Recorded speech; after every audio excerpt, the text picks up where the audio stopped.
അതിരൂക്ഷ വിമർശനമാണ് ഇന്ന് ജി സുധാകരൻ ഉന്നയിച്ചത്. പാർട്ടി തെറ്റുതിരുത്തൽ നടപടികളിലേക്ക് പോകുന്നതിനുള്ള ചർച്ചകൾ നടത്തുന്നതിനിടെയാണ് സുധാകരന്റെ വിമർശനം. പല കാര്യങ്ങളും അദ്ദേഹം ന്യൂസ് 18ന്റെ എക്സ്ക്ലൂസീവ് അഭിമുഖത്തിൽ പറയുകയുണ്ടായി. ഇതിലേറ്റവും പ്രധാനപ്പെട്ട കാര്യം പാർട്ടിയിലെ മുതിർന്ന നേതാവ് എളമരം കരീമിനെതിരെ അദ്ദേഹം നടത്തിയ വിമർശനമാണ്.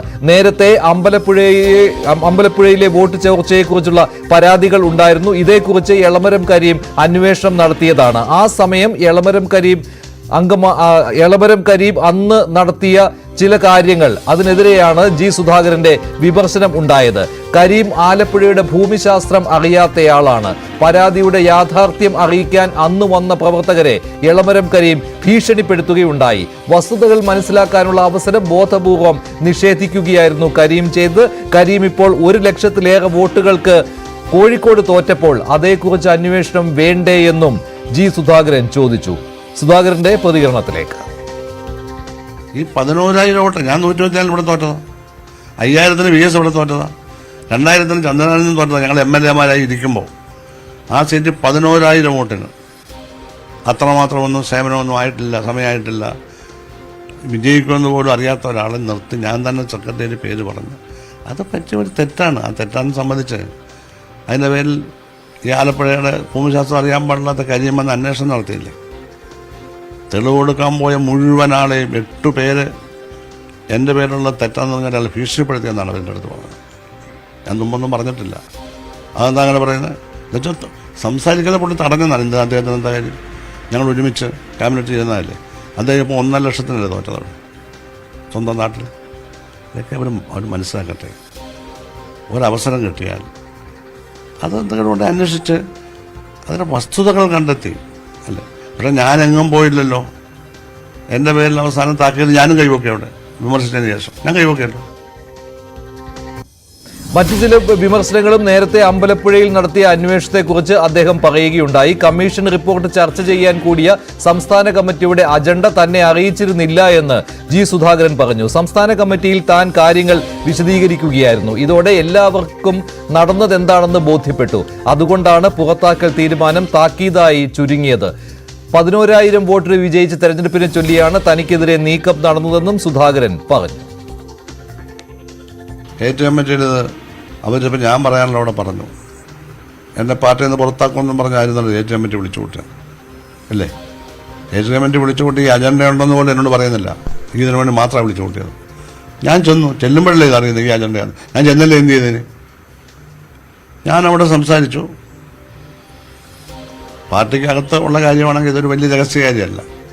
ഒരൊറ്റ സ്റ്റേറ്റ് ആലപ്പുഴ എന്നുള്ള ഈ 4 പേരൊഴിച്ച് 4 പേരില്ല, സുജാത, നാസർ, സജി ചെറിയാൻ 4 പേർ ഒഴിച്ച് 5 പേർ ഈ സ്റ്റേറ്റിലെ ഒരൊറ്റയാളെ ചർച്ചയിൽ പങ്കെടുത്ത് വിമർശിക്കുകയോ വിമർശിക്കാതിരിക്കുകയോ അവർ മിണ്ടിയില്ല, നിശബ്ദമായിരുന്നു. അപ്പോൾ എൻ്റെ വിശദീകരണം കേട്ട് കഴിഞ്ഞപ്പോൾ അവർക്ക് കാര്യങ്ങൾ ഏകദേശം മനസ്സിലായി. ഉടനെ സെക്രട്ടേറിയറ്റ് അവരുടെ നേരത്തെ ധാരണ മാറ്റി വേറെ ഒരു താക്കീത്, ജാഗ്രത പാലിക്കണം. ഇതല്ല ഇവിടുന്ന് പോയ 4 പേര് അവർ രണ്ടും പറഞ്ഞു. സുധാകരൻ സാഹിബിൻ്റെ ആവശ്യവും എല്ലാം പറഞ്ഞെങ്കിലും അവർ ഞാൻ ചെയ്തില്ല എന്ന് പറഞ്ഞില്ല. ഇതേക്കുറിച്ച് എച്ച് സലാം MLA ന്യൂസ് 18നോട് സംസാരിക്കുകയുണ്ടായി. ജി സുധാകരൻ മോദി അനുകൂല പ്രസ്താവന നടത്തിയെന്ന ആരോപണമാണ് എച്ച് സലാം ഉന്നയിച്ചത്. മോദിയെ പുകഴ്ത്തിയയാളാണ് സുധാകരനെന്നും അതുകൊണ്ടാണ് പാർട്ടി വിഷയമായിട്ടും സുധാകരൻ പറഞ്ഞതിനോട് താൻ പ്രതികരിക്കുന്നതെന്നും എച്ച് സലാം ന്യൂസ് 18നോട് പറഞ്ഞു. അമ്പലപ്പുഴയിൽ എന്താണ് സംഭവിച്ചതെന്ന് എല്ലാവർക്കും അറിയാമെന്നാണ് എച്ച് സലാം പറയുന്നത്. പാർട്ടി അച്ചടക്കം പാലിക്കുന്നതുകൊണ്ട് കൂടുതൽ കാര്യങ്ങൾ പറയുന്നില്ലെന്ന് സലാമിന്റെ പ്രതികരണം. കമ്മ്യൂണിസ്റ്റ് പാർട്ടി രീതി അനുസരിച്ച് തോറ്റാലും ജയിച്ചാലും ഞങ്ങൾ പരിശോധിക്കുന്ന നിലയുണ്ട്. എവിടെയെങ്കിലും പ്രത്യേകമായ ഒരു സാഹചര്യം ഉണ്ടായാൽ സ്വാഭാവികമായി അത് പ്രത്യേക പരിശോധനയ്ക്ക് പാർട്ടി വിധേയപ്പെടുത്തും. അങ്ങനെ പ്രത്യേകമായൊരു സാഹചര്യം ഉണ്ടായി എന്നുള്ളത് കൊണ്ടാണ് അമ്പലപ്പുഴ പ്രത്യേക പരിശോധന നടത്തേണ്ട സാഹചര്യം ഉണ്ടായത്. അതിന്മേൽ തീരുമാനം എടുക്കുമ്പോഴും ജയിച്ചു വന്ന പരിഗണന കൂടി വെച്ചുകൊണ്ടാണ് അതിന്റെ സംഘടനാ തീരുമാനം വന്നത്. നരേന്ദ്രമോദിയുമായി ബന്ധപ്പെട്ട ഉൾപ്പെടെ ഇന്നത്തെ ഒരു രാഷ്ട്രീയ സാഹചര്യത്തിൽ ഒരിക്കലും പാടില്ലാത്ത പോലെയുള്ള ഒരു രാഷ്ട്രീയ ലൈൻ അല്ലെങ്കിൽ ഒരു രാഷ്ട്രീയ സന്ദേശം സമൂഹത്തിലേക്ക് കൊടുത്ത ഒരു സന്ദർഭത്തെ കൂടിയാണ് ഇത്രയെങ്കിലും ഞാൻ നിങ്ങളോട് പ്രതികരിച്ച് സംസാരിച്ചത്. വാക്കിന്റെ പ്രയോഗത്തിൽ സംഭാഷണത്തിനൊന്നുമല്ല കാര്യം. ആരെല്ലാം എന്തെല്ലാം ചെയ്തു എന്ന കാര്യം എല്ലാവർക്കും അറിയാം. അത് അവരവരങ്ങ് ആലോചിച്ച് നോക്കുമ്പോൾ അറിയാം എന്താണ് സംഭവിച്ചെന്ന കാര്യം എല്ലാവർക്കും അറിയാവുന്ന കാര്യം. അത്രേ ഉള്ളൂ അതിനപ്പുറത്തേക്കൊന്നുമില്ല. പാർട്ടിയുടെ നേതൃയോഗങ്ങൾ തെരഞ്ഞെടുപ്പിലെ തോൽവിയെക്കുറിച്ച് ചർച്ച ചെയ്യുന്നതിനിടെയാണ് ജി സുധാകരൻ ന്യൂസ് 18-നുമായി പ്രതികരിച്ചത്. ഇതിൽ പാർട്ടി എന്തുകൊണ്ട് തോറ്റു എന്ന കാര്യം അദ്ദേഹം അക്കമിട്ട് പറയുകയാണ്. അതിലേറ്റവും പ്രധാനപ്പെട്ടത് BJP-യിലേക്ക് പാർട്ടി വോട്ടുകൾ പോയതാണ്. താൻ മോദി ഭക്തനാണ് എന്ന രീതിയിലുള്ള കുപ്രചാരണമാണ് നടക്കുന്നതെന്ന് ജി സുധാകരൻ പറഞ്ഞു. എന്നാൽ കേരളത്തിൽ BJP ഇല്ല എന്ന രീതിയിൽ പഠിപ്പിച്ചതാണ് തെറ്റായി പോയത് പാർട്ടിക്ക് എന്ന കാര്യം അദ്ദേഹം തുറന്നു പറയുകയാണ് അദ്ദേഹത്തിന്റെ ഈ പ്രതികരണത്തിലേക്ക്. ആ ത്രികോണ മത്സരത്തിലല്ലേ ഇവർക്ക് 15%, 12% വോട്ട് കിട്ടുന്നത്. ഏതോ ഒരു സ്ഥലത്ത് പാർലമെന്റിൽ അവർക്ക് 23% കിട്ടി. ഒരു സമയത്ത് 21-23% വോട്ട് കിട്ടി. ആലപ്പുഴയിൽ പക്ഷെ എല്ലായിടത്തും അങ്ങനെ ഒരു ത്രികോണ മത്സരത്തിൽ ആലപ്പുഴ പക്ഷെ അങ്ങനെ ഒരു രാഷ്ട്രീയ പശ്ചാത്തലം അല്ലായിരുന്നല്ലോ. 1,87,000 നിന്നാണ് ഈ 2,99,000 കുതിക്കുന്നത്. അതെ അതെ, പക്ഷെ അത് 50,000-60,000 1,85,000. അതാ. അപ്പൊ അവരൊക്കെ അടിത്തറ നേരത്തെ ഉണ്ട്. 5,000, 10,000, 25,000, 30,000 പലതരത്തിലാണ് അസംബ്ലി സീറ്റിലെ വോട്ട്. ഇല്ലെന്ന് പറയാൻ പറ്റില്ലല്ലോ. ഇല്ലെന്ന് പറഞ്ഞ് പഠിപ്പിച്ചതാണ് തെറ്റ്. അവർ പണ്ടും ഇവിടെയുണ്ട്. ഒരു ഒരു ഒരു ഒരു 1977 ശേഷം BJP എല്ലാ അസംബ്ലി മണ്ഡലത്തിലും മത്സരിക്കുന്നുണ്ട്. 5,000, 6,000 കിട്ടിയ കാലമുണ്ട്, അവർക്ക് 3,000 കിട്ടിയ കാലമുണ്ട്. അത് വളർന്ന് 10, 15, 20, 25, 35 ഇങ്ങനെ പലതരത്തിലായിട്ടുണ്ട്. ട്രിവാൻഡ്രത്തെല്ലാം കുറച്ച് കൂടി വന്നിട്ടുണ്ട്.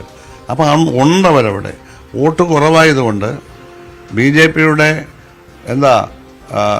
ഹിന്ദു കമ്മ്യൂണാലിസം ബേസ്ഡായുള്ള ഐഡിയോളജിയെ വില കുറച്ച് കാണുന്നത്. അതിൻ്റെ കൂടെ വോട്ട് കുറവ്, ഐഡിയോളജി വളരെ പവർഫുള്ളാണ്.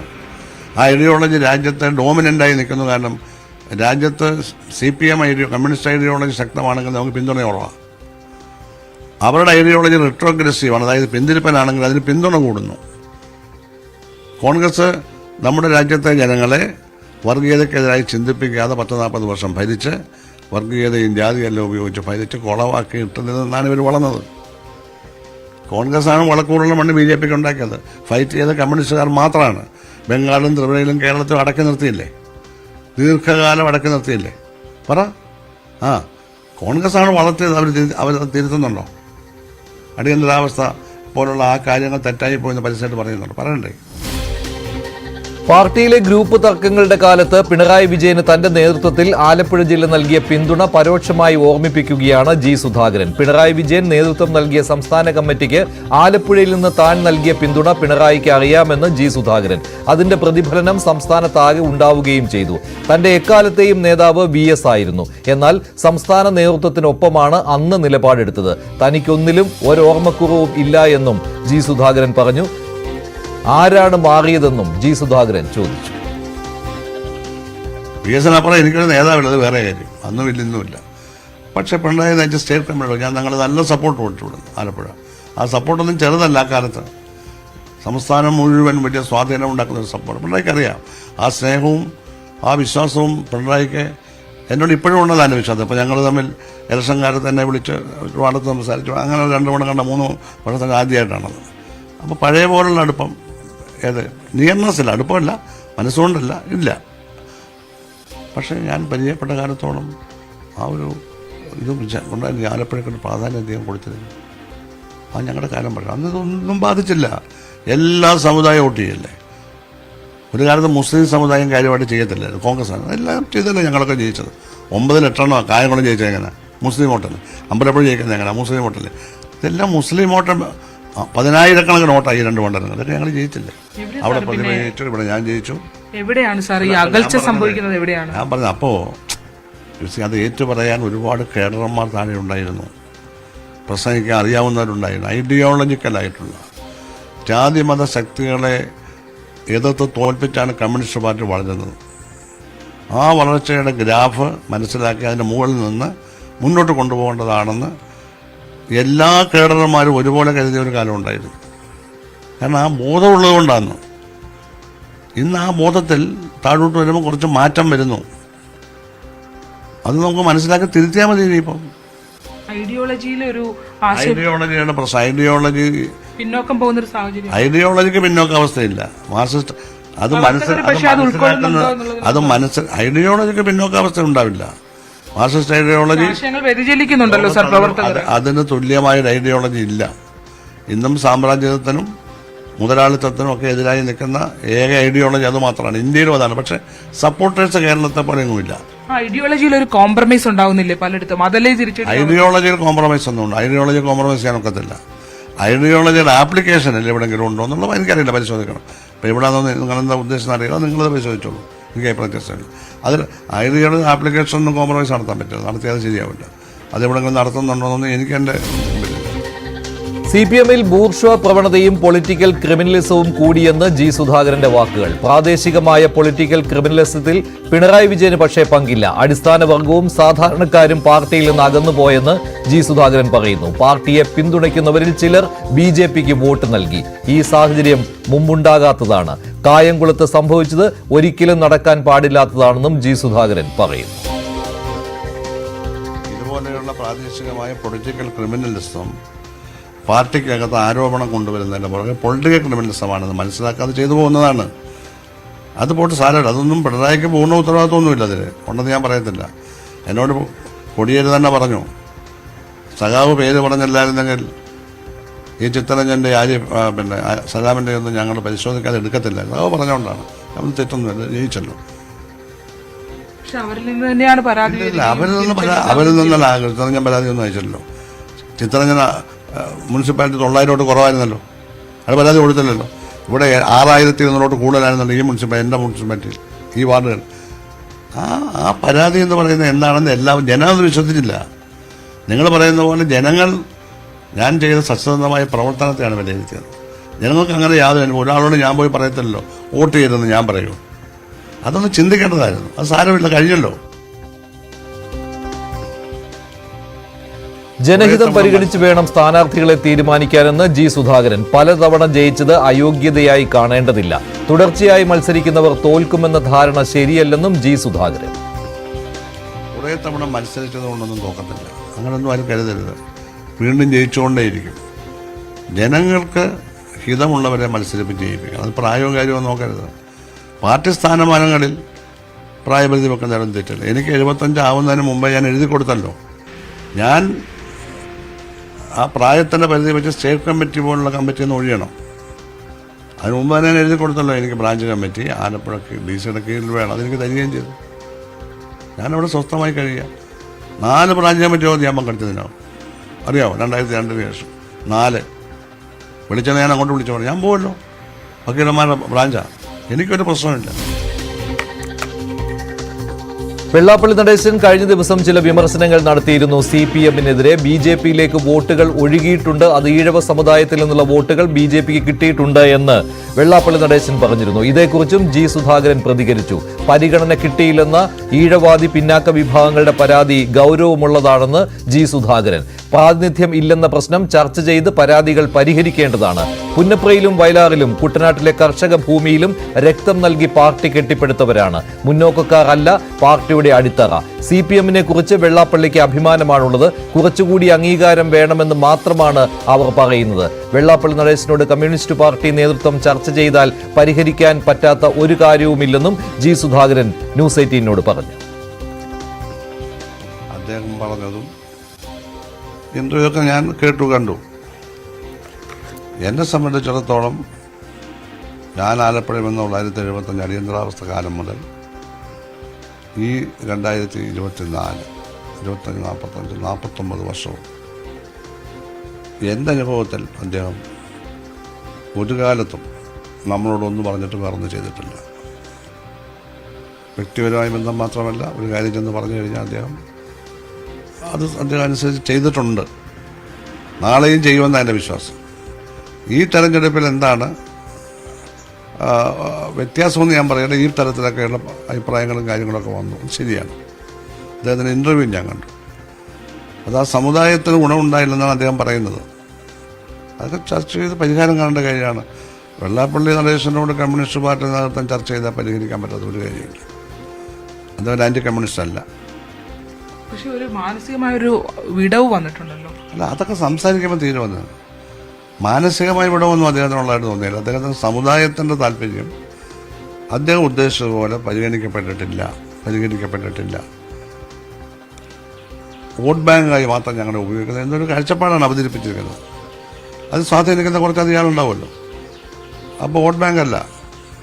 ഇവിടുത്തെ പുന്നപ്ര വയലാറടക്കം കുട്ടനാടൻ കർഷക ശ്രമം നടത്തിയതിൻ്റെ മെയിൻ മുന്നിൽ ഈഴപരാധിയായ പിന്നോക്ക സമുദായങ്ങളാണ്.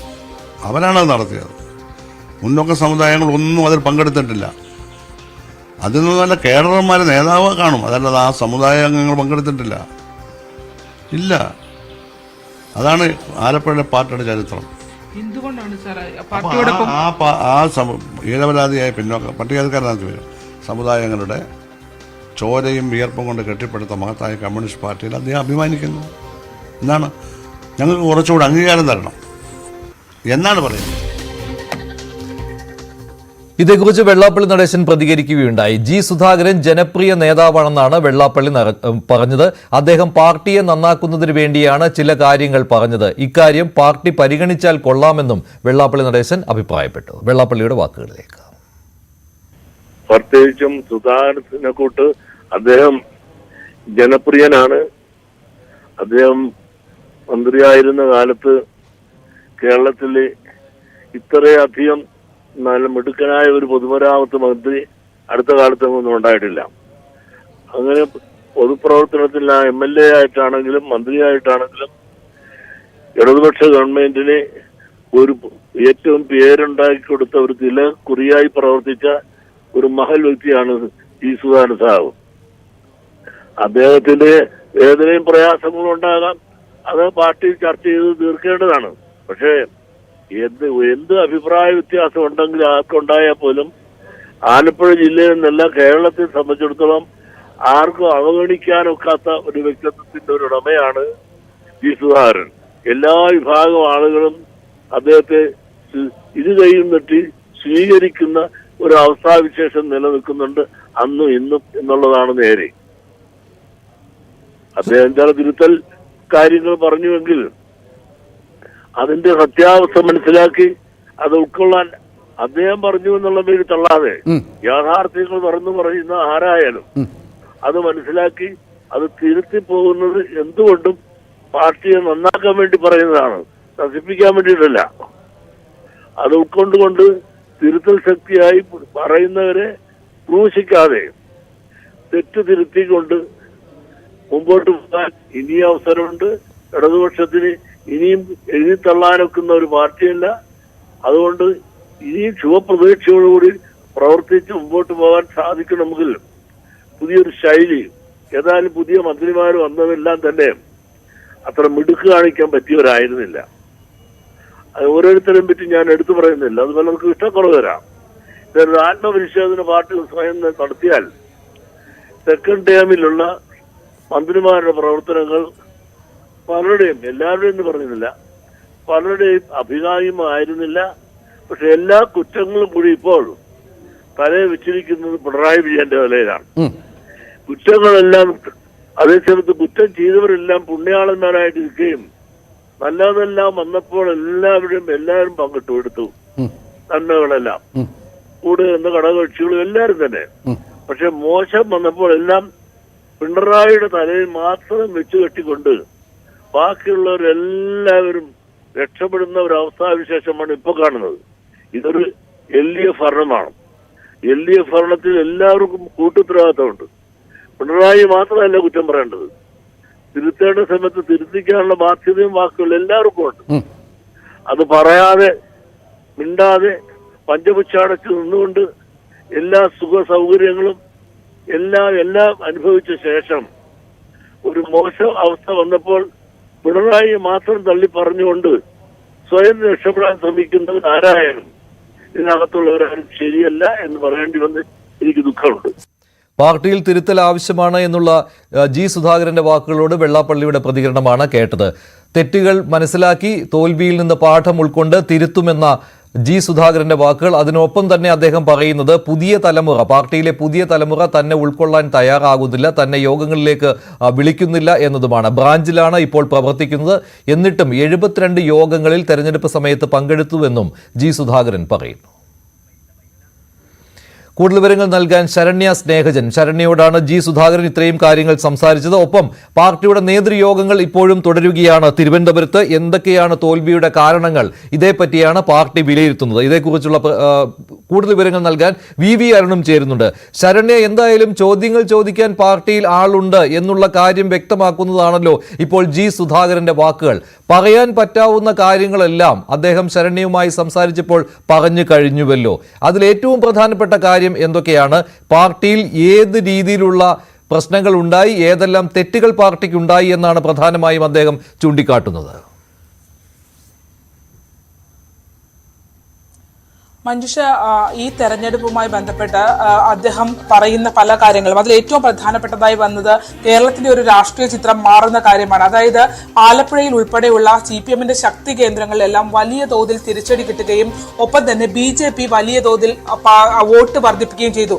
അങ്ങനെ ഒരു ജി സുധാകരൻ പറഞ്ഞതുപോലെ ഒരു വർഗീയ ശക്തിക്ക് എങ്ങനെയാണ് കമ്മ്യൂണിസ്റ്റ് പാർട്ടിയെ, പ്രത്യേകിച്ച് പത്തിയൂർ അടക്കമുള്ള കായംകുളത്തെ പാർട്ടിയുടെ അഭിമുക്ത കമ്മ്യൂണിസ്റ്റ് പാർട്ടിയുടെ കാലം മുതൽ തന്നെ അതിശക്ത കേന്ദ്രമായി പാർട്ടിയിൽ നിൽക്കുകയും വലിയ പിന്തുണ എല്ലാ തിരഞ്ഞെടുപ്പുകളിൽ നൽകുകയും ചെയ്ത പഞ്ചായത്തിൽ, പുന്നപ്ര അടക്കമുള്ള സമരഭൂമികളിൽ, വയലാറിൽ, അങ്ങനെയുള്ള ഇടങ്ങളിലൊക്കെ എങ്ങനെയാണ് ഇത്തരത്തിൽ 3ാം സ്ഥാനത്തേക്ക് കമ്മ്യൂണിസ്റ്റ് പാർട്ടി പിന്തള്ളപ്പെട്ടത് എന്നുള്ള ഞെട്ടലോടുകൂടി തന്നെയാണ് അദ്ദേഹം കാര്യങ്ങൾ സംസാരിക്കുന്നത്. മാത്രമല്ല ഇത്തരം തെറ്റുകൾ, അതായത് അദ്ദേഹം പറഞ്ഞു തുടങ്ങുന്നത് തന്നെ ആലപ്പുഴയിൽ നിന്നുകൊണ്ട് ഈ പാർട്ടിക്കകത്ത് മഹത്തായ പ്രസ്ഥാനത്തിന്റെ കാര്യങ്ങൾ പരിശോധിച്ച് അതിനകത്ത് ഉത്തരവാദിത്ത ബോധത്തോടുകൂടി തിരുത്തലുകൾ നടത്തേണ്ട, അല്ലെങ്കിൽ അത് തിരുത്തൽ പ്രക്രിയയിലേക്ക് കൊണ്ടുപോകേണ്ടതിൽ തന്റെ പങ്ക് അവസാനിച്ചിട്ടില്ല എന്നാണ് താൻ വിശ്വസിക്കുന്നത് എന്ന് പറഞ്ഞു തന്നെയാണ് ജി സുധാകരൻ പറഞ്ഞു തുടങ്ങുന്നത്. പറഞ്ഞു തുടങ്ങിയ പല ഘട്ടത്തിലും അദ്ദേഹം വികാരാധീനായി. മാത്രമല്ല അദ്ദേഹം കടന്നു വന്ന, അതായത് നമുക്കറിയാം ഈ കഴിഞ്ഞ നിയമസഭാ തെരഞ്ഞെടുപ്പിന് ശേഷം അമ്പലപ്പുഴ പാർട്ടിയിൽ തിരഞ്ഞെടുപ്പ് വിജയമുണ്ടായെങ്കിലും പിന്നീട് അവിടെ ഒരു അന്വേഷണ കമ്മീഷൻ വരുന്നു. ജി സുധാകരനെ പരസ്യ ശാസനയിലേക്ക്, താക്കീതിലേക്ക്, അമ്പലപ്പുഴയിൽ 11,600 വോട്ടിന് ജയിച്ചെടുത്ത പാർട്ടിയിൽ പരാജയപ്പെടുത്താൻ ശ്രമിച്ചു എന്നടക്കമുള്ള ഒരു പരസ്യ ശാസ്ത്രയിലേക്ക് വരെ കാര്യങ്ങൾ നീങ്ങുന്ന ഒരു സാഹചര്യം ഉണ്ടായിരുന്നു. ആ ഘട്ടത്തിൽ നിന്ന് ഇതുവരെയും മനസ്സ് തുറക്കാതിരുന്ന ജി സുധാകരൻ പക്ഷേ CPM ഇത്രയധികം, അതായത് പാർട്ടി ഇത്രയധികം തിരിച്ചടിയിലേക്ക് പോകുന്ന ഘട്ടത്തിലാണ് പല കാര്യങ്ങളും തുറന്നു പറയാനായി തയ്യാറായിട്ടുള്ളത്. അതിൽ ഏറ്റവും പ്രധാനപ്പെട്ടത് LDF വേഴ്സസ് UDF എന്നുള്ള ഒരു രാഷ്ട്രീയ ചിത്രം കേരളത്തിൽ മാറുന്നു എന്നുള്ളതാണ് അദ്ദേഹം പറയുന്നത്. അത് തിരിച്ചറിയാൻ പറ്റാതെ പോയതാണ് കമ്മ്യൂണിസ്റ്റ് പാർട്ടിക്ക് നേരിട്ട, അല്ലെങ്കിൽ സ്വന്തം പാർട്ടിക്ക് നേരിട്ട തിരിച്ചടി എന്നുള്ളതാണ്. BJP ഇല്ല എന്ന് പറഞ്ഞ് പഠിപ്പിച്ചതാണ് ഏറ്റവും വലിയ തെറ്റ്. അവർ ഉണ്ടായിരുന്നു എന്നുള്ളതാണ്. കഴിഞ്ഞ ദിവസം പ്രധാനമന്ത്രി നരേന്ദ്രമോദിയുമായി ബന്ധപ്പെട്ട് അദ്ദേഹം നടത്തിയ ഒരു പരാമർശത്തെ തെറ്റിദ്ധരിക്കപ്പെട്ടു എന്ന് അദ്ദേഹം പറഞ്ഞു. അതായത് മോദി ശക്തനായ വലതുപക്ഷ ഭരണാധികാരി എന്ന് പറയുന്നതിനൊപ്പം തന്നെ ഏകാധിപതിയും ഫാസിസ്റ്റുമാണെന്ന് താൻ പറഞ്ഞിരുന്നു. എന്നാൽ അത് ദുർവ്യാഖ്യാനം ചെയ്തുകൊണ്ട് തന്നെ തേജോവധം ചെയ്യുന്നതിന് വേണ്ടിയുള്ള കാര്യങ്ങൾ ഉണ്ടായി. മാത്രമല്ല കമ്മ്യൂണിസ്റ്റ് പ്രത്യയശാസ്ത്രം എന്റെ ജീവശാസ്ത്രമാണെന്നാണ് ജി സുധാകരൻ പറഞ്ഞത്. ഒരു ഘട്ടത്തിൽ പോലും, വലിയ പ്രതിസന്ധി നേരിട്ട ഘട്ടത്തിൽ പോലും കമ്മ്യൂണിസ്റ്റ് പാർട്ടിയുടെ തലപ്പത്ത് കുട്ടനാടടക്കം നിന്ന ഘട്ടത്തിൽ പാർട്ടിയിൽ നിന്ന് ഒളിച്ചോടാൻ ശ്രമിച്ചിട്ടില്ല. ധീരമായി മുന്നോട്ട് പോയിട്ടുള്ളതാണ്. അതാണ് ഇപ്പോഴും എന്റെ നിലപാട് എന്നുള്ളതാണ് അദ്ദേഹം പറയുന്നത്. മോദിക്കെതിരെ രൂക്ഷ വിമർശനം ഉന്നയിച്ചു. കാരണം നരേന്ദ്രമോദി ഏകാധിപതിയാണ്, ഫാസിസ്റ്റ് സമീപനമുള്ള ആളാണ്. പക്ഷേ പ്രധാനമന്ത്രി എന്ന നിലയിൽ അദ്ദേഹത്തിനെതിരെ അസഭ്യ വാക്കുകൾ പറയാൻ കഴിയില്ല. മറിച്ച് പ്രതിപക്ഷ ബഹുമാനം എന്നത് കാശ് കൊടുത്ത് വാങ്ങാൻ കഴിയുന്നതല്ല എന്നുള്ളതാണ് ജി സുധാകരൻ പറഞ്ഞത്. താൻ അവരുടെ ഐഡിയോളജി അല്ല വിശ്വസിക്കുന്നത്, മറിച്ച് പരസ്പരമുള്ള ആളുകളോട് സ്നേഹത്തോടെയും മര്യാദയ്ക്കും പെരുമാറുന്നത് കൊണ്ടാണ് തിരിച്ചു തനിക്ക് ആ ബഹുമാനം കിട്ടുന്നത്. താൻ അങ്ങനെയുള്ള നേതാവാണ് എന്നുള്ളതാണ് നരേന്ദ്രമോദിയുമായി ബന്ധപ്പെട്ട കാര്യത്തിൽ ജി സുധാകരൻ പറഞ്ഞ മറുപടി. മോദിയുടെ അഹങ്കാരത്തിനേറ്റ തിരിച്ചടിയാണ്, ഭരണഘടന കത്തിക്കാമെന്നുള്ള അഹങ്കാരത്തിനേറ്റ തിരിച്ചടിയാണ് ഈ തെരഞ്ഞെടുപ്പ് ഫലമെന്നും അദ്ദേഹം പറയുന്നു. മറിച്ച് സ്വന്തം പാർട്ടിയിലേക്ക് വരുമ്പോൾ സംസ്ഥാന നേതൃത്വത്തിനെതിരെ ഗുരുതരമായ ആരോപണം അദ്ദേഹം ഉന്നയിക്കുന്നു. അതായത് അമ്പലപ്പുഴയിൽ അന്ന് എളമരം കരീമിന്റെ നേതൃത്വത്തിലുള്ള കമ്മീഷൻ അമ്പലപ്പുഴയിൽ സലാം MLA നൽകിയ പരാതിയുടെ അടിസ്ഥാനത്തിൽ 11,600 വോട്ടിന് വിജയിച്ചെടുത്ത് പാർട്ടി ഒരു അന്വേഷണം നടത്തുന്നു. ആ അന്വേഷണത്തിൽ നീതിപൂർവമായ ഒരു ഇടപെടൽ പാർട്ടിയുടെ ഭാഗത്ത് നിന്ന് ഉണ്ടായിട്ടില്ല എന്നുള്ള തുറന്നു പറച്ചിലാണ് ജി സുധാകരൻ നടത്തുന്നത്. അതിൽ തനിക്ക് അതായത് തനിക്ക് അനുകൂലമായി അല്ലെങ്കിൽ യഥാർത്ഥ വസ്തുതകൾ പറയാൻ ശ്രമിച്ച പാർട്ടി പ്രവർത്തകരെ എളമരം കരീം ഭീഷണിപ്പെടുത്തിയെന്നും അവരെ പറയുന്നത് തടഞ്ഞുവെന്നും അദ്ദേഹം വ്യക്തമാക്കുന്നുണ്ട്.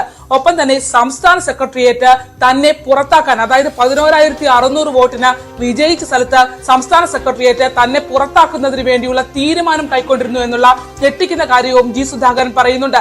താൻ സംസ്ഥാന കമ്മിറ്റിയിൽ പങ്കെടുക്കുമ്പോൾ ആ കമ്മിറ്റിയിൽ അമ്പലപ്പുഴയിലെ പാർട്ടി റിപ്പോർട്ട്, കമ്മീഷൻ റിപ്പോർട്ട് ചർച്ച ചെയ്യുന്നു. അതായിരുന്നു ഏക അജണ്ടയായി ഉണ്ടായിരുന്നത്. പക്ഷെ ആ അജണ്ട എന്തായിരുന്നു എന്ന് തന്നെ, ആ സംസ്ഥാന കമ്മിറ്റിയുടെ അജണ്ട എന്തായിരുന്നു എന്ന് താൻ അറിഞ്ഞിരുന്നില്ല എന്നാണ് അദ്ദേഹം ചോദിക്കുന്നത്. മാത്രമല്ല അദ്ദേഹം പറയുന്നത് ആ കമ്മിറ്റിയിൽ പങ്കെടുത്തില്ലായിരുന്നുവെങ്കിൽ എന്തായിരുന്നു അവസ്ഥ എന്നുള്ള കാര്യവും അദ്ദേഹം ചോദിക്കുന്നുണ്ട്. സംസ്ഥാന കമ്മിറ്റിയിൽ ആലപ്പുഴയിൽ നിന്നുള്ള 4 പേരൊഴികെ മറ്റാരും തന്നെ കുറ്റപ്പെടുത്തി ഒരു വാക്ക് പോലും പറഞ്ഞില്ല. പൂർണ്ണ നിശബ്ദമായിരുന്നു ആ കമ്മിറ്റി. ആലപ്പുഴയിൽ നിന്നുള്ള 4 പേർ ഒരിക്കലും താനത് ചെയ്യുകയില്ല, പാർട്ടിയെ പരാജയപ്പെടുത്താൻ താൻ കൂട്ടുനിൽക്കുകയില്ല എന്ന് പറഞ്ഞില്ല എന്ന് ആലപ്പുഴയിൽ നിന്ന് പങ്കെടുത്ത 4 പേരുടെയും പേരുകളടക്കം പറഞ്ഞുകൊണ്ട് ജി സുധാകരൻ പറയുന്നുണ്ട്.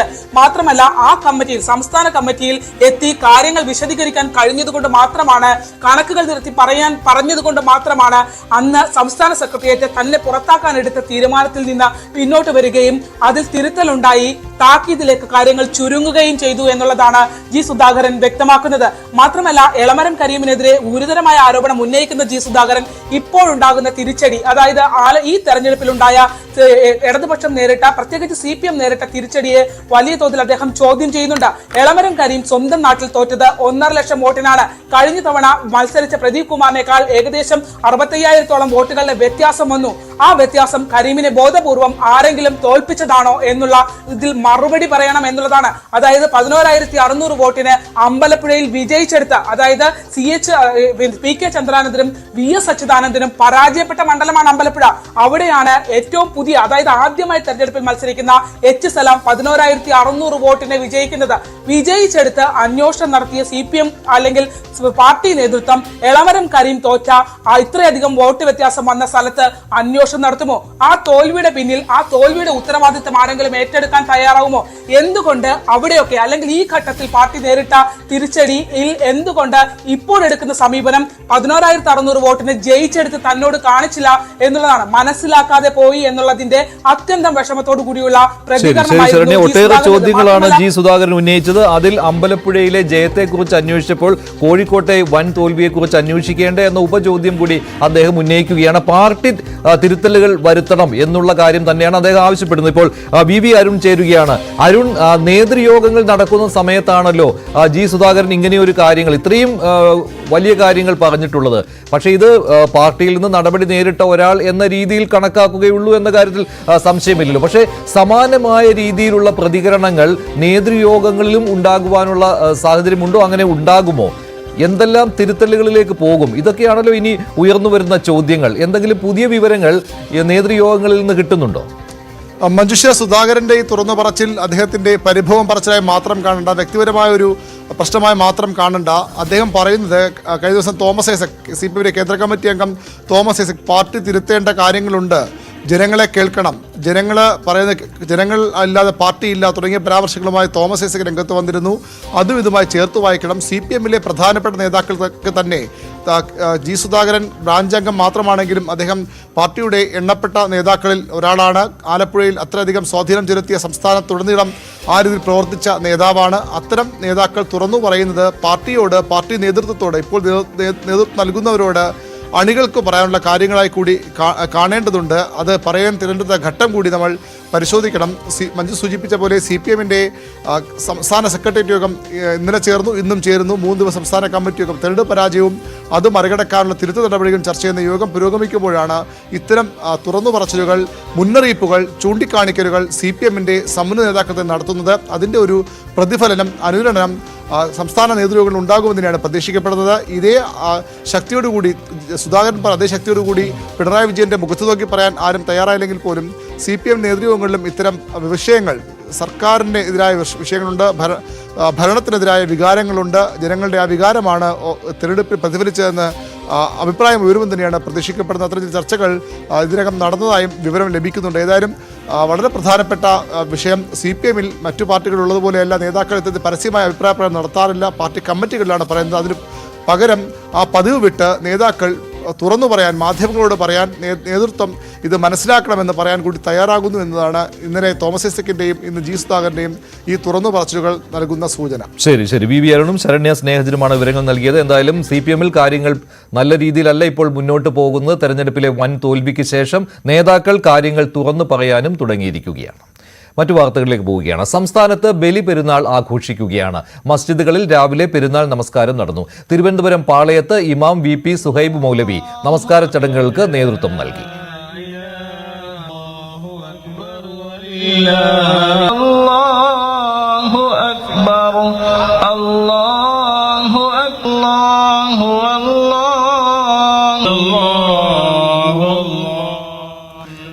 കോഴിക്കോടും ഈദ്ഗാഹുകളിൽ പ്രാർത്ഥനകൾ നടന്നു.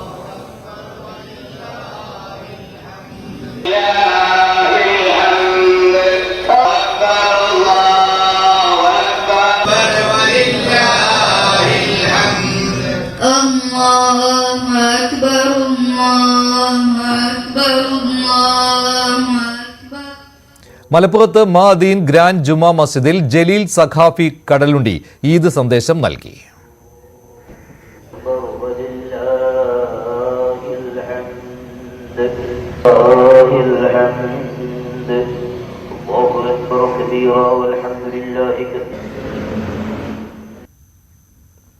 കൊച്ചിയിൽ കടവന്ത്ര സലഫി ജുമാ മസ്ജിദിൽ നടൻ മമ്മൂട്ടി ഈദ് നമസ്കാരം നടത്തി.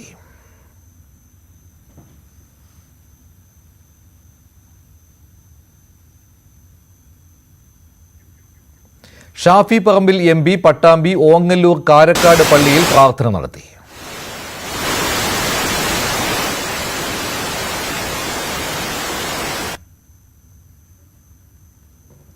തിരുവനന്തപുരത്ത് ചന്ദ്രശേഖരൻ നായർ സ്റ്റേഡിയത്തിൽ നടന്ന പെരുന്നാൾ നമസ്കാരത്തിന് പാളയം ഇമാം VP സുഹൈബ് മൗലവിയാണ് നേതൃത്വം നൽകിയത്. രാജ്യത്തിൽ സുമനസ്സുകൾ ഐക്യത്തോടുകൂടി നിന്ന് പ്രവർത്തിച്ചാൽ വർഗീയതയെ അതിജീവിക്കാൻ കഴിയുമെന്ന് തെരഞ്ഞെടുപ്പ് ഫലം തെളിയിച്ചുവെന്നാണ് അദ്ദേഹം പറഞ്ഞത്. ജാതി സെൻസസ് നടപ്പിലാക്കാൻ സംസ്ഥാന സർക്കാർ തയ്യാറാകണമെന്നും ഈദ് സന്ദേശത്തിൽ അദ്ദേഹം ആവശ്യപ്പെട്ടു. വിവിധ രാഷ്ട്രീയ വിഷയങ്ങൾ ഉയർത്തിയാണ് പാളയം ഇമാം VP സുഹൈബ് മൗലവി ഈദ് സന്ദേശം നൽകിയത്. മതേതരത്വം പുഞ്ചിരിക്കുന്ന പെരുന്നാളാണ് ഇന്നത്തേത്. ഫാസിസ്റ്റ് ഭരണകൂടത്തിന് മുന്നറിയിപ്പ് നൽകാൻ ഇന്ത്യൻ ജനതയ്ക്ക് കഴിഞ്ഞു. വെറുപ്പിന്റെ അങ്ങാടിയിൽ സ്നേഹത്തിന്റെ കട തുറക്കുകയാണ് ജനങ്ങൾ ചെയ്തതെന്നും പാളയം ഇമാം. നമുക്ക് കൂടുതൽ സന്തോഷമുണ്ട്, നമുക്ക് ഇരട്ടി മധുരമുണ്ട് എന്ന് പറയാം. ഒന്ന് പെരുന്നാളിന്റെ സന്തോഷമാണെങ്കിൽ, രണ്ടാമത്തേത് രാജ്യത്തെ പൊതുതെരഞ്ഞെടുപ്പ് ഫലത്തിലുള്ള ആശ്വാസമാണ്. രാജ്യത്തെ പൊതുതെരഞ്ഞെടുപ്പ് ഫലത്തിൽ മതേതര സഖ്യം നേടിയെടുത്ത മുന്നേറ്റത്തിലുള്ള ആശ്വാസമാണ്. രാജ്യത്തെ സുമനസ്സുകൾ ഐക്യത്തോടുകൂടി ഒരുമിച്ച് നിന്ന് പ്രവർത്തിച്ചാൽ തീർച്ചയായും വർഗീയതയെ അതിജീവിക്കുവാൻ കഴിയുമെന്നൊരു ആത്മവിശ്വാസവും പ്രതീക്ഷയും നൽകാൻ തെരഞ്ഞെടുപ്പ് ഫലം കൊണ്ട് സാധ്യമായിട്ടുണ്ട്. നമുക്കറിയാവുന്നതുപോലെ അധികാരത്തിലെത്തിപ്പെടാൻ മതേതര ശക്തികൾക്ക് സാധ്യമായിട്ടില്ല എങ്കിലും ഈ പോക്ക് ശരിയല്ലെന്ന് ഫാസിസ്റ്റ് വർഗീയതയ്ക്ക് മുന്നറിയിപ്പ് നൽകാൻ ഇന്ത്യൻ ജനതയ്ക്ക് സാധ്യമായി എന്നുള്ളതാണ് ഈ തെരഞ്ഞെടുപ്പ് ഫലത്തിന്റെ ഏറ്റവും വലിയ പ്രത്യേകത എന്ന് പറയുന്നത്. ധ്രുവീകരണം തെറ്റിച്ച് നേട്ടം കൊയ്യാൻ ആര് ശ്രമിച്ചാലും ഡിവൈഡ് ആൻഡ് റൂൾ ഭിന്നിപ്പിച്ചു ഭരിക്കുക എന്ന ബ്രിട്ടീഷുകാരന്റെ തന്ത്രം ഈ രാജ്യത്ത് വിലപ്പോവില്ലെന്ന് പറയുന്നതായിരുന്നു നമ്മുടെ തെരഞ്ഞെടുപ്പ് ഫലം എന്ന് പറയുന്നത്. ഇന്ത്യൻ മനസ്സ് വർഗീയമല്ല. രാജ്യത്ത് ജാതി സെൻസസ് നടപ്പിലാക്കണമെന്ന ആവശ്യവും VP സുഹൈബ് മൗലവി മുന്നോട്ട് വെച്ചു. കേന്ദ്രം മുന്നോട്ട് വന്നില്ലെങ്കിൽ സംസ്ഥാന സർക്കാർ അതിന് തയ്യാറാകണമെന്നും അദ്ദേഹം ആവശ്യപ്പെട്ടു. സമാനതകളില്ലാത്ത കലാപം മാസങ്ങൾ നീണ്ടിട്ടും ഒരു തവണ പോലും മണിപ്പൂരിലെത്തി സമാധാന ശ്രമങ്ങൾക്ക് ചുക്കാൻ പിടിക്കാൻ അധികാരികൾക്ക് സാധ്യമായില്ല എന്നുള്ളതാണ്. വംശീയ പോരാട്ടം ആഭ്യന്തര യുദ്ധത്തിന് സമാനമായി വളർന്നിട്ടും ജനങ്ങളുടെ ജീവനും സ്വത്തിനും സംരക്ഷണം നൽകാൻ ബാധ്യസ്ഥരായ സംസ്ഥാനത്തെ സർക്കാരും അക്രമികളുടെ കൂടെ ചേർന്നു. സ്ത്രീകളെ നഗ്നരായി നടത്തിയപ്പോഴും കുട്ടികൾക്കെതിരെ കൊടിയ പീഡനങ്ങൾ അരങ്ങേറിയപ്പോഴും ഭരണകൂടം നിഷ്ക്രിയരായി. ഭരണകൂടത്തിന്റെ ഈ നിഷ്ക്രിയത്വത്തിനെതിരെ, ഭരണകൂടത്തിന്റെ നിശബ്ദതയ്ക്കെതിരെയുള്ള മണിപ്പൂർ നിവാസികളുടെ വിധിയെഴുത്താണ് പിന്നീട് നമ്മൾ കണ്ടത്. ചരിത്രത്തെ കാവ്യവൽക്കരിക്കാനുള്ള ശ്രമത്തിൽ നിന്ന് NCERT പിന്മാറണമെന്നും ചരിത്രത്തെ വക്രീകരിക്കാനും വളച്ചൊടിക്കാനും ശ്രമിച്ചാൽ ഇന്നല്ലെങ്കിൽ നാളെ ഭാവി തലമുറ തിരിച്ചറിയുക തന്നെ ചെയ്യുമെന്നും പാളയം ഇമാം പറഞ്ഞു. ബാബരി മസ്ജിദ് തകർത്തെടുത്ത് ക്ഷേത്രം പണിത് അവിടെ യാതൊരു നേട്ടവും ഉണ്ടാക്കാൻ കഴിയില്ലെന്ന് ഒരു പക്ഷത്ത് നമ്മൾ പറയുമ്പോ, അതേ ബാബരി മസ്ജിദിന്റെ പേര് തന്നെ NCERTയുടെ പാഠപുസ്തകങ്ങളിൽ നിന്ന് വെട്ടിമാറ്റിയ പുതിയ വാർത്തകളാണ് ഇന്ന് നമ്മൾ വായിച്ചത്. ഏറ്റവും ലേറ്റസ്റ്റ് ആയിട്ടുള്ള വാർത്തയായിട്ട് നമ്മുടെ മുമ്പിലുള്ള കാര്യമാണ്. അതായത് ബാബരി മസ്ജിദിന്റെ പേര് തന്നെ NCERTയുടെ പാഠപുസ്തകത്തിൽ നിന്ന് വെട്ടിമാറ്റിയിരിക്കുന്നു. നമുക്കൊന്നേ പറയാനുള്ളൂ, ചരിത്രത്തെ കാവ്യവൽക്കരിക്കാനുള്ള ശ്രമത്തിൽ നിന്ന് NCERT പിന്മാറേണ്ടതുണ്ട്. കുട്ടികളെ ശരിയായ ചരിത്രം പഠിപ്പിക്കണം. ശരിയായ ചരിത്രബോധമുള്ളവരായി നമ്മുടെ മക്കൾ മാറേണ്ടതുണ്ട്. ശരിയായ ചരിത്രം പഠിച്ചാൽ മാത്രമേ നമ്മുടെ മക്കൾ ശരിയായ രാഷ്ട്രീയ നിലപാട് സ്വീകരിക്കുന്നവരായി മാറുകയുള്ളൂ. സഹോദരങ്ങളെ, ചരിത്രത്തെ വക്രീകരിക്കാൻ, വളച്ചൊടിക്കാനുള്ള ശ്രമങ്ങൾ ആര് നടത്തിയാലും ഇന്നല്ലെങ്കിൽ നാളത്തെ ഭാവി തലമുറ അത് തിരിച്ചറിയുക തന്നെ ചെയ്യുമെന്ന് NCERT പോലുള്ള സംവിധാനങ്ങൾക്ക് മനസ്സിലാക്കാൻ സാധിക്കേണ്ടതുണ്ട്. ന്യൂനപക്ഷ പ്രീണനം സർക്കാർ നടത്തുന്നുവെന്ന് പറയുന്നതിനെതിരെയും പാളയം ഇമാം രംഗത്ത് വന്നു. വസ്തുതാവിരുദ്ധമായ കാര്യങ്ങളാണ് പല കോണുകളിൽ നിന്നും പല ആളുകളും പറയുന്നതെന്നും അദ്ദേഹം വിമർശിച്ചു. ന്യൂസ് 18 തിരുവനന്തപുരം. കാഫിർ പോസ്റ്റ് ഷെയർ ചെയ്ത CPM സംസ്ഥാന സമിതി അംഗവും മുൻ MLAയുമായ KK ലതികയ്ക്കെതിരെ കേസെടുക്കണമെന്ന് യൂത്ത് കോൺഗ്രസ് ആവശ്യപ്പെട്ടു. DGPക്ക് യൂത്ത് കോൺഗ്രസ് പരാതി നൽകി. മതസ്പർദ്ധ വളർത്തൽ IT ആക്ട് പ്രകാരം കേസെടുക്കണമെന്നാണ് ആവശ്യം. യൂത്ത് കോൺഗ്രസ് സംസ്ഥാന ജനറൽ സെക്രട്ടറി VP ദുൽഫിക്കറാണ് പരാതി നൽകിയത്.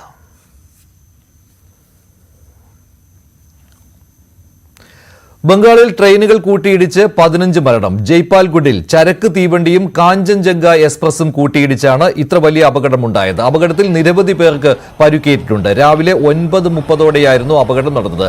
തകർന്ന കോച്ചിനുള്ളിൽ നിരവധി പേർ കുടുങ്ങിക്കിടക്കുന്നുണ്ടെന്നും വിവരമുണ്ട്. രക്ഷാപ്രവർത്തനം പുരോഗമിക്കുകയാണ്. കൂടുതൽ വിവരങ്ങളുമായി സുവി വിശ്വനാഥ് ചേരുകയാണ്. സുവി, ഒഡീഷയിലെ അപകടം നടന്നിട്ട് 1 വർഷം കഴിഞ്ഞിട്ടേ ഉള്ളൂ. അപ്പോഴാണ് ഇത്രയും വലിയൊരു അപകടം നടന്നത്. ഏറ്റവും ഒടുവിലെ വിവരം, റെയിൽവേ നൽകുന്ന വിവരമനുസരിച്ച് എത്ര മരണം ഉണ്ടായിട്ടുണ്ടെന്നാണ്. നിലവിൽ 8 പേർ മരിച്ചു എന്നാണ് ഔദ്യോഗികമായി സ്ഥിരീകരിച്ചിരിക്കുന്നത്. പക്ഷേ മരണം 15 വരെ എത്തി എന്ന അനൌദ്യോഗിക കണക്കുകൾ ഉണ്ട്. ഏതായാലും ഇക്കാര്യത്തിൽ ഒരു സ്ഥിരീകരണം വരുന്നതേയുള്ളൂ എന്ന് നമുക്ക് പറയാം. ഏതായാലും നിരവധി പേർക്കാണ് പരിക്കേറ്റിരിക്കുന്നത്. ഇന്ന് രാവിലെ 9:30ഓടുകൂടിയാണ് ദാരുണമായ ഒരു സംഭവം ഉണ്ടായിരിക്കുന്നത്. കുവൈറ്റ് ദുരന്തത്തിന്റെ ഒരു ആഘാതം വിട്ടുമാറുന്നതിന് മുമ്പാണ് വെസ്റ്റ് ബംഗാളിൽ ഇത്തരത്തിൽ ഒരു അപകടം ഉണ്ടായിരിക്കുന്നത്. ത്രിപുരയിലെ അഗർത്തലയിൽ നിന്ന് വെസ്റ്റ് ബംഗാളിലെ സിയാൽ ഡാബിലേക്ക് പോവുകയായിരുന്ന ട്രെയിനാണ് അപകടത്തിൽപ്പെട്ടത്. കാഞ്ചൻജംഗ എക്സ്പ്രസ് ആണ്. കാഞ്ചൻജംഗ എക്സ്പ്രസ് പോകുന്ന വഴിയിൽ ഗുഡ്സ് ട്രെയിൻ ഇടിച്ച്, അതായത് കാഞ്ചൻജംഗ എക്സ്പ്രസിന്റെ പുറകിലേക്ക് ഗുഡ്സ് ട്രെയിൻ ഇടിച്ചു കയറുകയായിരുന്നു എന്നാണ് വിവരങ്ങളാണ് പുറത്തുവരുന്നത്. ഈ ഇടിയുടെ ആഘാതത്തിൽ ഒരു കാഞ്ചൻജംഗയുടെ ഒരു ബോഗി മുകളിലേക്ക് ഉയർന്നു നിൽക്കുന്നതായും നമുക്ക് കാണാൻ സാധിക്കാം. ഈ അപകടത്തിൽപ്പെട്ടവരിൽ 5 പേർ യാത്രക്കാരാണ് മരിച്ചവരിൽ. അതിൽ 3 പേർ, ഒരു ലോക്കോ പൈലറ്റ് ഉൾപ്പെടെ 3 പേർ ജീവനക്കാരുമാണ് മരിച്ചതായി സ്ഥിരീകരിച്ചിരിക്കുന്നത്. ഏതായാലും അപകടം നടന്ന് ഇപ്പോഴും രക്ഷാപ്രവർത്തനം പുരോഗമിക്കുന്നു എന്നാണ് നമുക്ക് മനസ്സിലാക്കാൻ സാധിക്കുന്നത്. ഈ അപകടത്തെ തുടർന്ന് ഈ വെസ്റ്റ് ബംഗാളിലെ നിരവധി ട്രെയിൻ സർവീസുകൾ റദ്ദാക്കിയിട്ടുണ്ട്. റെയിൽവേ മന്ത്രി അശ്വിനി വൈഷ്ണവ് സംഭവ സ്ഥലത്തേക്ക് തിരിച്ചിട്ടുണ്ട്. ഒപ്പം തന്നെ റെയിൽവേ ഇതിനോടകം തന്നെ ഈ മരിച്ചവരുടെ കുടുംബാംഗങ്ങൾക്ക് 10 ലക്ഷം രൂപ വീതം സഹായധനവും ഏർപ്പാടാക്കിയിട്ടുണ്ട്. നിരവധി പേർ ഇപ്പോഴും അതിനകത്ത് കുടുങ്ങിക്കിടക്കുന്നുണ്ട് എന്ന വിവരങ്ങളാണ് പുറത്തുവരുന്നത്. ഏതായാലും രക്ഷാപ്രവർത്തനം ഇപ്പോഴും പുരോഗമിക്കുന്നതേയുള്ളൂ. നമുക്കറിയാം, 1 വർഷം മുമ്പാണ് രാജ്യത്തെ നടുക്കിക്കൊണ്ട് ഒഡീഷയിൽ ഒരു ട്രെയിൻ ദുരന്തം ഉണ്ടാകുന്നത്. നിരവധി പേർക്ക് ഈ സംഭവത്തിൽ മരണം സംഭവിക്കുകയും ചെയ്തിരുന്നു. അന്ന് സംഭവിച്ചത് സിഗ്നൽ തകരാറാണ് എന്നായിരുന്നു കണ്ടെത്തിയിരുന്നത്.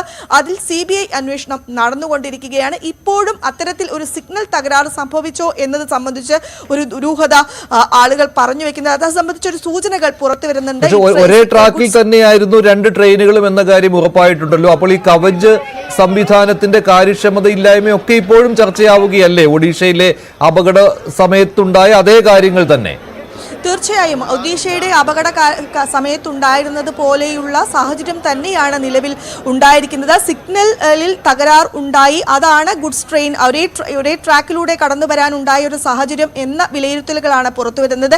ഏതായാലും അത് സംബന്ധിച്ച് അന്വേഷണം നടക്കേണ്ടതുണ്ട്. ഇത് സംബന്ധിച്ച് വ്യക്തതകൾ വരേണ്ടതുണ്ട്. ആ സൂചനയാണ് ഇപ്പോൾ ലഭിക്കുന്നത്. എന്തുകൊണ്ടാണ് ഇങ്ങനെ സിഗ്നലിൽ തകരാറുകൾ സംഭവിക്കുന്നത്? പ്രത്യേകിച്ചും ഒരേ ഭാഗത്തേക്കുള്ള ട്രെയിനുകൾ. അന്ന് ഒഡീഷയിലാണെങ്കിൽ ഇന്നിപ്പോൾ സംഭവിച്ചിരിക്കുന്നത് വെസ്റ്റ് ബംഗാളിലാണ്. അത് സംബന്ധിച്ച് അന്വേഷണങ്ങൾ നടക്കേണ്ടതുണ്ട്. ശരി, സുവി വിശ്വനാഥാണ് വിവരങ്ങൾ നൽകിയത്. കാഞ്ചൻജംഗ എക്സ്പ്രസിലേക്ക് ഗുഡ്സ് ട്രെയിൻ ഇടിച്ചു കയറുകയായിരുന്നു. ഒഡീഷയിൽ സംഭവിച്ച ദുരന്തം, 200ഓളം പേർ മരിച്ച ആ ദുരന്തത്തിന്റെ ഏതാണ്ട് സമാനമായ രീതിയിൽ തന്നെയാണ് ബംഗാളിലും ഈ അപകടം നടന്നത്. കുവൈറ്റിൽ തീപിടുത്തത്തിൽ മരിച്ച കോട്ടയം സ്വദേശി സ്റ്റെഫിന്റെ സംസ്കാര ചടങ്ങുകളിൽ വികാരഭരിതനായി കമ്പനി MD KG എബ്രഹാം. തീപിടിച്ച കെട്ടിടം നല്ല നിലയിൽ പ്രവർത്തിച്ചിരുന്നതായാണ് അദ്ദേഹം പറയുന്നത്. അപകടത്തിൽപ്പെട്ടവരുടെ കുടുംബത്തെ കൈവിടില്ലെന്നും NBTC MD ആയ KG എബ്രഹാം പറഞ്ഞു. ഒത്തിരി പ്രയാസമുണ്ട്. ഭയങ്കര മിടുക്കനായിരുന്നു, ഭയങ്കര മിടുക്കൻ. അതെ, പറഞ്ഞാൽ അറിയിക്കാൻ. ഞാൻ എൻ്റെ മൂത്ത ജ്യേഷ്ഠൻ ജോയിച്ചായൻ്റെ കൂടാണ് ആ ഡിവിഷനിലാണ് ഇവൻ പറയുന്നത്. പുള്ളി അങ്ങ് കരച്ചിൽ തന്നെയാണ് അവന്. അവരൊക്കെ താമസിച്ചിരുന്നത് നല്ല വീടുകളിലും സെൻട്രൽ എയർ കണ്ടീഷൻ വീടുകളിലും നല്ല സാഹചര്യങ്ങളിലും ഒക്കെയാണ് അവിടെ ഉള്ളത്. ആവശ്യമുണ്ടെങ്കിൽ തീർച്ചയായിട്ടും പറയണം, എന്നാലാകുന്നത് ഞാൻ ചെയ്യാം. എന്തൊരു സഹായമാണെന്നുണ്ടെങ്കിലും എന്നാലാകുന്നതെല്ലാം ചെയ്യുന്നതായിരിക്കും. കേരളത്തിൽ JDS സ്വതന്ത്ര നിലപാട് സ്വീകരിക്കുമെന്ന് മന്ത്രി K കൃഷ്ണൻകുട്ടി. ദേശീയ ഘടകവുമായി ഒരു ബന്ധവുമില്ല. സമാന ആശയങ്ങളുള്ള പാർട്ടികളുമായി ഒത്തുപോകാൻ നീക്കം നടക്കുന്നുമുണ്ട്. നാളെ പാർട്ടിയുടെ നിർണായകമായ യോഗം ചേരുമെന്നും മന്ത്രി പറഞ്ഞു. നാളത്തെ യോഗത്തിന് ശേഷം അന്തിമ തീരുമാനമെടുക്കുമെന്നും K കൃഷ്ണൻകുട്ടി പറഞ്ഞു. കേന്ദ്രത്തിൽ BJPയെ പിന്തുണയ്ക്കുന്ന പാർട്ടിക്ക് കേരളത്തിൽ എന്താണ് നിലപാട് എന്ന ചോദ്യത്തോട് അദ്ദേഹം പ്രതികരിക്കുകയായിരുന്നു. ഞങ്ങൾ സ്വതന്ത്രമായി നിന്നല്ലോ. ഞങ്ങൾ ഇൻഡിപെൻഡൻ്റ് ആയിട്ട്, അല്ലെങ്കിൽ ഞങ്ങൾക്ക് ഇതിൽ നിൽക്കാൻ പറ്റുമോ? ഞങ്ങൾ ഈ സംഭവം നടന്നത് തന്നെ ഞങ്ങൾ അവരുമായിട്ടുള്ള ബന്ധം വിച്ഛേദിച്ചു എന്ന് പറഞ്ഞ അറിവൊക്കെ കൊടുത്തിട്ടുണ്ട്. അതിൻ്റെ അടിസ്ഥാനത്തിൽ തന്നെ ഞങ്ങൾ നിൽക്കുന്നത്. ഞങ്ങളതൊന്ന് 15-ാം തീയതി ഒരു കമ്മിറ്റി കൊടുക്കുന്നുണ്ട്. അത് ആലോചിച്ചിട്ട് ഞങ്ങൾ ഈ ഗാന്ധിയും ലോഹിയുടെ ആശയത്തിൻ്റെ ഉള്ള ആളുകളെ ഒന്നിച്ചു കൂടണമെന്നാണ് ആഗ്രഹം. അതാണ് ഞങ്ങളുടെ അടിസ്ഥാന തത്വം. അതനുസരിച്ച് തൃശൂരിൽ കുടുംബ പ്രശ്നത്തിന്റെ പേരിൽ യുവാവിനെ ഭാര്യയുടെ മാതാപിതാക്കൾ മർദ്ദിച്ചു. ചേലക്കര സ്വദേശി സുലൈമാനാണ് മർദ്ദനമേറ്റത്. ബലിപ്പെരുന്നാൾ ദിനത്തിൽ മക്കൾക്ക് സമ്മാനം കൊടുക്കാൻ വീട്ടിലെത്തിയതിനെ ചൊല്ലിയാണ് മർദ്ദനം. 4 മാസമായി ഭാര്യയുമായി പിണങ്ങി മാറി താമസിക്കുകയായിരുന്നു സുലൈമാൻ. മർദ്ദനത്തിൽ കൈകൾക്കും കാലിനും തലയ്ക്കും പരുക്കുണ്ട്. വധശ്രമത്തിന് സുലൈമാന്റെ ഭാര്യ പിതാവിനെ അറസ്റ്റ് ചെയ്തു. ഭാര്യയ്ക്കും ഭാര്യ മാതാവിനുമെതിരെയും കേസെടുത്തിട്ടുണ്ട്.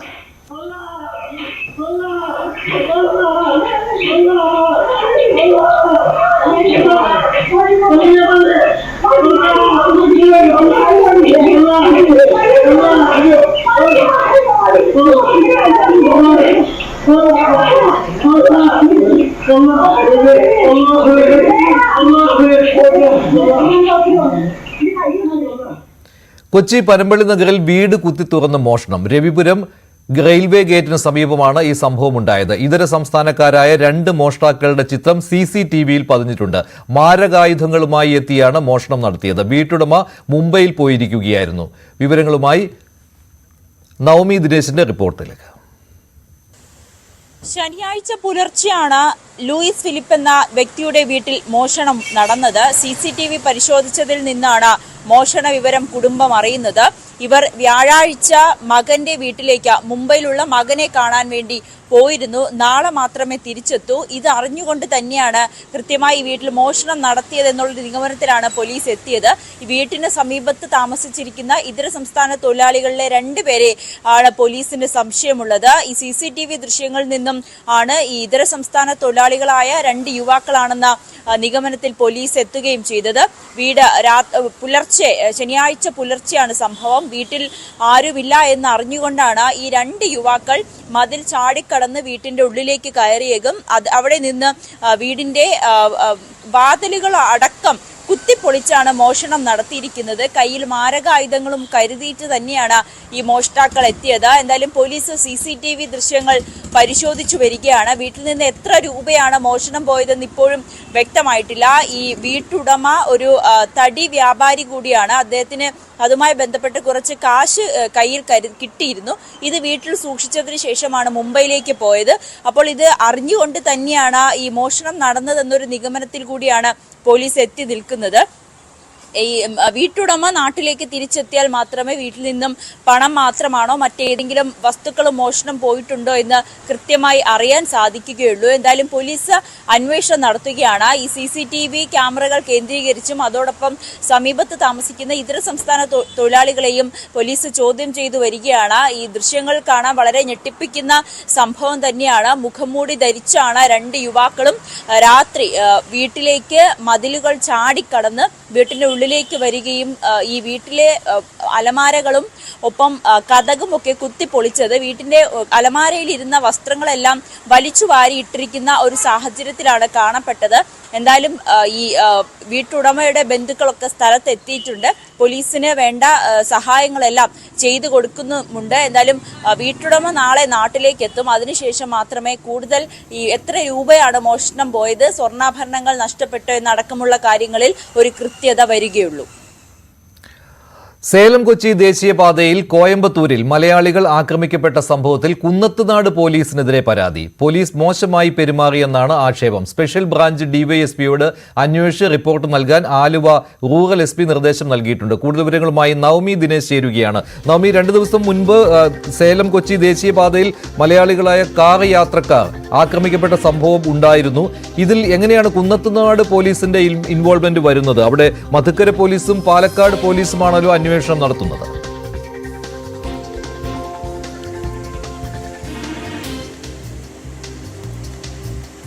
രഞ്ജിത്ത്, ഈ സംഭവവുമായി ബന്ധപ്പെട്ട് ഇന്നലെ തന്നെ ഈ യുവാക്കളുടെ പ്രതികരണം നമ്മൾ എടുത്തിട്ടുണ്ടായിരുന്നു. അവിടെ തന്നെ യുവാക്കൾ പറയുന്നൊരു കാര്യം, ഈ തങ്ങളുടെ സ്വദേശം പട്ടിമറ്റത്താണ്. അതുകൊണ്ട് തന്നെ ഈ പരിധിയിൽ വരുന്ന പോലീസ് സ്റ്റേഷനിലാണ് തങ്ങൾ പരാതി നൽകിയത്. കാരണം തങ്ങൾക്ക് ഇവിടെയും ഏതെങ്കിലും തരത്തിലുള്ള ഒരു ഭീഷണി ഉണ്ടാകാൻ സാധ്യതയുണ്ട്. കാരണം അത്രമാത്രം വലിയ സംഭവമായിരുന്നു. നമ്മൾ ആ ദൃശ്യങ്ങൾ കണ്ടതാണ്. വളരെ ഭയപ്പെട്ടുകൊണ്ട് ആ കുട്ടികളുടെ ആത്മധൈര്യം കൊണ്ട് മാത്രമാണ് അവിടെ നിന്ന് രക്ഷപ്പെട്ട് നാട്ടിലേക്ക് തിരിച്ചെത്താൻ വേണ്ടി കഴിഞ്ഞത്. പിന്നീടാണ് ഇതൊരു കള്ളപ്പണ ഇടപാടുമായി ബന്ധപ്പെട്ട് ആള് മാറിയാണ് ഇങ്ങനെ ഒരു ആക്രമണം ഉണ്ടായെന്നൊക്കെ അറിഞ്ഞത് ഇന്നലെ ഓടുകൂടിയാണ്. പക്ഷേ അതുവരെ ഈ 4 സുഹൃത്തുക്കൾക്കും വലിയ ആശങ്കയായിരുന്നു. തങ്ങൾക്ക് നേരെ ഇനിയും ഇത്തരത്തിലുള്ളൊരു അറ്റാക്ക് ഉണ്ടാകാനുള്ളൊരു സാധ്യതയുണ്ടോ, തങ്ങൾക്ക് വീണ്ടും തങ്ങളുടെ വാഹനം എടുക്കാൻ തമിഴ്നാട്ടിലേക്ക് പോകേണ്ടതാണ്. ഇതുമായി ബന്ധപ്പെട്ടൊക്കെ വലിയ ആശങ്ക നിലനിന്നിരുന്നു. അതുകൊണ്ടാണ് മാതാപിതാക്കളുടെ നിർദ്ദേശത്തെ തുടർന്ന് സ്വന്തം നാട്ടിലെത്തിയതിനു ശേഷം പോലീസിന് പരാതി നൽകാനായി തീരുമാനിച്ചത്. ഇതുകൊണ്ടാണ് ഇവർ പോലീസ് സ്റ്റേഷനിൽ എത്തിയത്. പക്ഷേ പോലീസ് സ്റ്റേഷനിൽ എത്തിയപ്പോൾ വളരെ മോശം പ്രതികരണമാണ് അവർക്ക് നേരിടേണ്ടി വന്നത്. പോലീസിന്റെ ഭാഗത്തു നിന്നും ഇതിന്റെ അന്വേഷണം എന്താണെന്നോ അല്ലെങ്കിൽ ഇത് എന്താണ് സംഭവം എന്ന് പോലും ഇവർ അന്വേഷിക്കാൻ തയ്യാറായിട്ടില്ല. ഈ യുവാക്കൾ ഈ വീഡിയോ സഹിതം കാണിക്കാൻ തയ്യാറായിട്ട് പോലും പോലീസ് അതിൽ യാതൊരുവിധ ഗൗരവത്തോടു കൂടിയല്ല യുവാക്കളോട് പെരുമാറിയത്. ഇത് തന്നെയാണ് ഇവർക്ക് വളരെയേറെ വിഷമിപ്പിക്കുന്നതും. ഇനിയും തങ്ങൾക്ക് നേരെ ഇതൊരു ആക്രമണം ഉണ്ടായി കഴിഞ്ഞാലോ തങ്ങളുടെ ജീവന് അപകടത്തിലാണ് എന്ന് വരെ ഈ പോലീസിനോട് പറഞ്ഞിട്ട് പോലും വേണ്ട രീതിയിൽ ഒരു പ്രതികരണം പോലീസിന്റെ ഭാഗത്തു നിന്നും ഉണ്ടായിട്ടില്ല. ഇത് തന്നെയാണ് മാധ്യമങ്ങളോടടക്കം യുവാക്കൾ പരാതിപ്പെട്ടത്. പിന്നീടാണ് യുവാവ് പരാതിയുമായി മുന്നോട്ട് പോകാൻ തന്നെ തീരുമാനിച്ചത്. ഇതിനെ തുടർന്നാണ് സ്പെഷ്യൽ ബ്രാഞ്ച് ഡിവൈഎസ്പിയോട് ഈ വിഷയത്തിൽ എന്തുകൊണ്ടാണ് പോലീസ് കേസെടുക്കാത്തത് എന്നുള്ള വിഷയത്തിൽ റിപ്പോർട്ട് സമർപ്പിക്കാനാണ് ആലുവ റൂറൽ എസ്പി ബൈബിൾ സക്സേന നിർദ്ദേശം നൽകിയിരിക്കുന്നത്. ഈ റിപ്പോർട്ടിന്റെ അടിസ്ഥാനത്തിൽ ഈ വീഴ്ച സംഭവിച്ചിട്ടുണ്ട്. ഈ കുട്ടികൾ പരാതി നൽകാൻ എത്തിയിട്ടും അത് സ്വീകരിക്കാത്ത പോലീസ് ഉദ്യോഗസ്ഥർക്ക് വീഴ്ച സംഭവിച്ചിട്ടുണ്ടെങ്കിലും അവർക്കെതിരെ നടപടിയെടുക്കുവാനും തീരുമാനമായിട്ടുണ്ട്. എന്തായാലും വളരെ വിവരങ്ങൾ നൽകിയത്. കോട്ടയത്ത് കാണാതായ പോലീസ് ഉദ്യോഗസ്ഥൻ തിരിച്ചു വന്നു. വെസ്റ്റ് പോലീസ് സ്റ്റേഷനിലെ ഗ്രേഡ് SI രാജേഷാണ് തിരികെ എത്തിയത്. രാജേഷ് ഇന്ന് രാവിലെ ഡ്യൂട്ടിയിൽ തിരികെ പ്രവേശിച്ചു. രാജേഷിന്റെ തിരോധാനത്തിന് പിന്നിൽ ജോലി സമ്മർദ്ദമാണെന്ന് കുടുംബം നേരത്തെ പരാതിപ്പെട്ടിരുന്നു.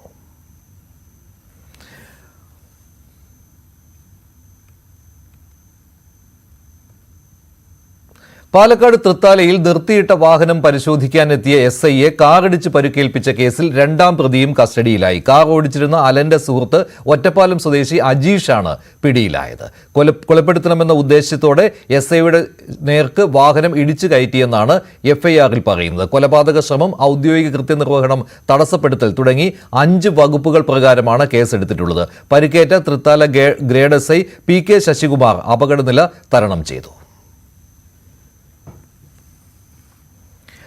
ബിലീവേഴ്സ് ഈസ്റ്റേൺ ചർച്ച് സഭാ അധ്യക്ഷനായി ഡോക്ടർ സാമുവേൽ മാർ തിയോഫിലോസ് തെരഞ്ഞെടുക്കപ്പെട്ടു. ചെന്നൈ ഭദ്രാസനാധിപനാണ് ഇദ്ദേഹം. സഭയിലെ മുതിർന്ന മെത്രാപ്പോലിത്തയാണ്. സഭാ സിനഡ് സെക്രട്ടറിയായി ജോഷുവ മാർ ബർണബാസ് എപ്പിസ്കോപ്പ തെരഞ്ഞെടുക്കപ്പെട്ടു. സ്ഥാനാരോഹണം ജൂൺ 22-നാണ്. പത്തനംതിട്ട റാന്നി സ്വദേശിയാണ് doctor Samuel Mar Theophilos.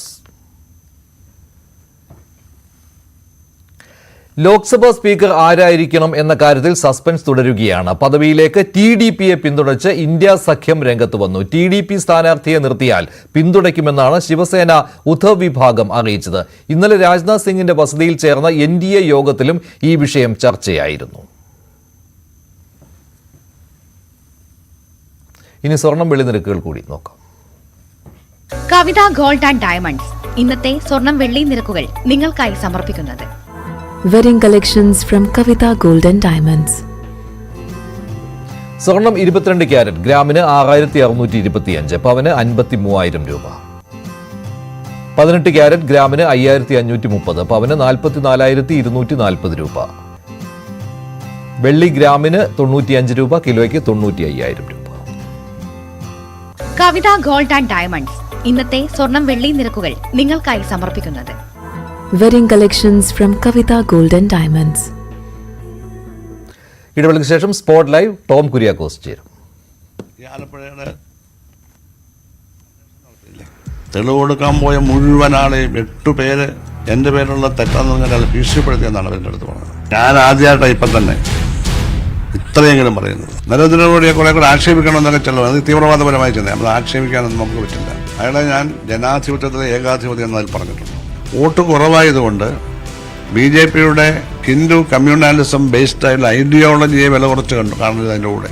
Vellappally നടേശനോട് communist party നേതൃത്വം ചർച്ച ചെയ്താൽ പരിഹരിക്കാൻ പറ്റാത്ത ഒരു കാര്യമില്ല. അതൊരു ആൻറ്റി കമ്മ്യൂണിസ്റ്റ് അല്ല. PSനപ്പുറം എനിക്കൊരു നേതാവില്ല, വേറെ കാര്യം. പക്ഷേ പിണറായി നയിച്ച സ്റ്റേറ്റ് കമ്മ്യൂണിസ്റ്റ് ഞാൻ ഞങ്ങൾ നല്ല സപ്പോർട്ട് കൊടുത്തിട്ടുണ്ട് ആലപ്പുഴ. അപ്പോൾ പഴയ പോലുള്ള അടുപ്പം ഏത് നിയമസില്ല, അടുപ്പമല്ല, മനസ്സുകൊണ്ടല്ല, ഇല്ല.